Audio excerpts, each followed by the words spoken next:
السلام عليكم ورحمة الله وبركاته. الأستاذ العزيز الشاعر الكبير عبد الله أرشود في تقديم هذه الأبيات المعبرة، والتي يقول فيها: خلاص بعد اليوم ماني بمرضيك، خلى الزعل يفتح لنا أبواب صداك. خلاص بعد اليوم ماني بمرضيك، خلى الزعل يفتح لنا أبواب صداك.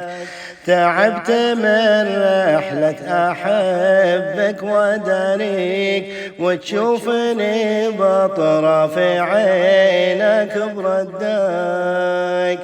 جبت آخري والعيد جبت بيديك، أمسك على نص صدتك فبيدك.